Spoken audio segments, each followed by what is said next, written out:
Baiklah, Assalamualaikum warahmatullahi wabarakatuh. Perkenalkan, nama saya Tri Wulandari dengan NIM 2311129. Di sini saya akan membuat video tugas UAS dengan mata kuliah penelitian tindakan kelas dengan diampu oleh dosen pengampu Ibu Ati Rahmaniar MPD. Baiklah, di sini saya akan membahas dengan studi kasus. Yang pertama itu seorang guru pendidikan agama Islam itu menghadapi tantangan dalam meningkatkan kesadaran dan praktik siswa dalam membaca Al-Quran dengan tajwid yang benar. Nah, meskipun siswa telah diajarkan teori tajwid sebelumnya, namun saat praktik membaca surat pendek dalam sholat ataupun tilawah, banyak siswa itu masih melakukan kesalahan pada hukum tajwidnya, pada hukum mad dan gunnah. Hal ini berdampak pada kurangnya rasa percaya diri siswa dalam tampil membaca Al-Quran di depan umum. Nah, selanjutnya yaitu strategi metode pengajaran. Nah, untuk mengatasi permasalahan ini, guru itu menerapkan metode drill atau latihan berulang dalam pembelajaran tajwid. Metode ini melibatkan latihan rutin membaca Al-Quran dengan fokus pada hukum bacaan tertentu, yaitu mad dan gunnah. Nah, strategi metode pengajaran ini yang diterapkan itu mencakup yang pertama itu pembelajaran langsung dengan model membaca bersama. Yang kedua itu siswa itu dibagi ke dalam kelompok kecil untuk latihan praktik bersama teman-temannya. Yang ketiga yaitu guru memberikan contoh pembacaan benar lalu siswa itu menirukannya. Yang keempat itu koreksi langsung dilakukan terhadap kesalahan bacaan. Nah, maksudnya siswa itu disuruh membaca langsung di depan gurunya supaya terlihat kesalahannya itu di mana. Nah, yang terakhir itu setiap siswa diberi kesempatan untuk membaca secara individu dan diberi umpan balik. Nah, metode drill ini diintegrasikan dengan pendekatan learning by doing dan peer teaching, di mana siswa itu juga diajak saling mengoreksi antara teman dalam kelompoknya itu. Nah, selanjutnya itu implementasi metode. Program ini dilaksanakan selama 5 minggu dengan frekuensi 2 kali per minggu. Setiap sesi berdurasi 30 sampai 40 menit. Maksudnya program ini dilakukan selama 5 minggu. Nah, setiap 1 minggu itu 2 kali pertemuan.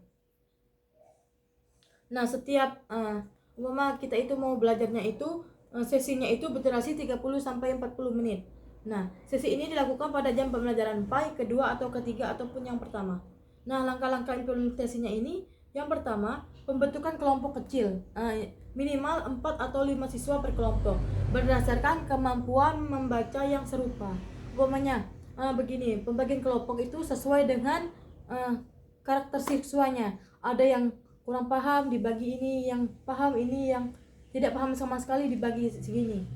Nah, yang kedua itu pengenalan materi hukum bacaan tajwid, mat tabi'i, mat wajib mutasil, gunnah musyadah dan gunnah atau ikhfa.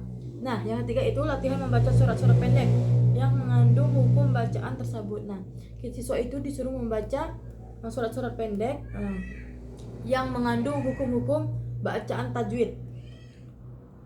Yang keempat yaitu pengamatan dan koreksi langsung oleh guru dan sesama anggota kelompok. Yang kelima yaitu pemberian tugas hafalan dan praktik di rumah. Yang keenam yaitu evaluasi setiap minggu melalui rubrik penilaian. Nah, selanjutnya itu langkah-langkah PTK Emily Calhoun dengan metode drill. Nah, yang pertama itu selection atau pemilihan masalah. Nah, guru itu mengidentifikasi permasalahan rendahnya kemampuan siswa dalam membaca Al-Quran dengan tajwid yang benar, terutama pada hukum bacaan mad dan gunnah. Yang kedua yaitu collection atau pengumpulan data awal. Nah, guru itu melakukan observasi awal dan menyusun rubrik penilaian yang mencakup yang pertama itu ketepatan membaca hukum bacaan mad, yang kedua itu ketepatan membaca hukum bacaan gunnah, yang ketiga itu kelancaran membaca surat pendek, yang keempat itu keaktifan dalam latihan kelompok. Nah, yang ketiga yaitu analysis and planning. maksudnya analisis atau perencanaan. Nah, berdasarkan data awal, guru itu menyusun program latihan intensif yang meliputi yang pertama itu penyusunan modul bacaan, yang kedua yaitu pembagian kelompok belajar, yang ketiga yaitu menjadwalkan latihan dan pengamatan, yang keempat yaitu format evaluasi mingguan. Maksudnya yang pertama itu kita itu harus membuat modul bacaan, yang kedua itu kita bagi kelompok setiap siswa, yang ketiga itu kita kemudian kita itu membuat jadwal latihan untuk memperlancar siswa membaca, yang keempat itu format evaluasi atau mingguan, kita itu mengevaluasi bagaimana kemajuan siswa tersebut. Nah, yang keempat yaitu action and evaluation, tindakan dan evaluasi. Nah, pelaksanaan metode drill dilakukan selama 5 minggu. Evaluasi ini dilakukan setiap minggu dan hasilnya dibandingkan dengan data awal. Perbaikan dilakukan sebagai berikut. Nah, yang pertama umpamanya minggu yang kedua menambahkan audio rekaman tajwid. Yang ketiga memberikan latihan mandiri melalui Google Classroom. Yang keempat dan kelima menampilkan siswa yang progresnya baik untuk menjadi mentor teman.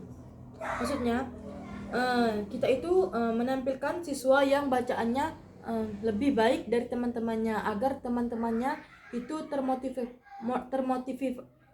termotivasi terhadap temannya yang sudah bisa melancarkan bacaan dalam membaca mat atau gunahnya ini. Nah, selanjutnya itu rubrik penilaian kemampuan membaca Al-Quran dengan tajwid. Nah, adapun aspek yang dinilai itu merupakan yang pertama ketepatan bacaan mat, yang kedua ketepatan baca guna, yang ketiga itu kelancaran membaca, yang keempat keaktifan dalam latihan, dan yang kelima yaitu sikap dan kedisiplinan. Nah, indikatornya itu indikator dari ketepatan bacaan mat yaitu mengucapkan mat sesuai dengan panjang dengan harokat. Lalu diberikan skor 1, skor 2, dan skor 3. Skor 1-nya itu salah atau tidak terbaca, skor 2-nya itu cukup atau tidak kurang tepat, yang ketiga itu tepat dan konsisten.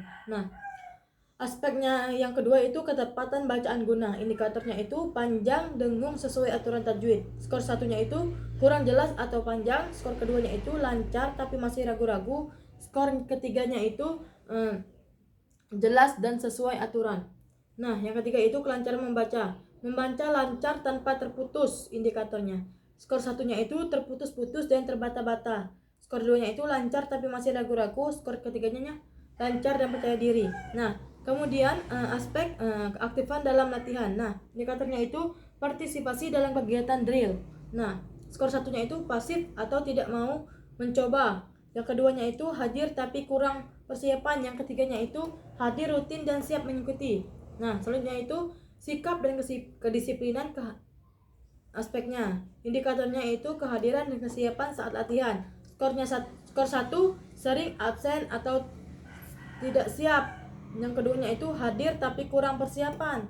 Yang ketiga yaitu hadir rutin dan siap mengikuti. Nah, rubrik penilai ini dapat digunakan untuk menilai kemampuan membaca Al-Quran siswa dengan fokus pada hukum bacaan mat dan guna, serta aspek kelancaran dan keaktifan siswa dalam latihan.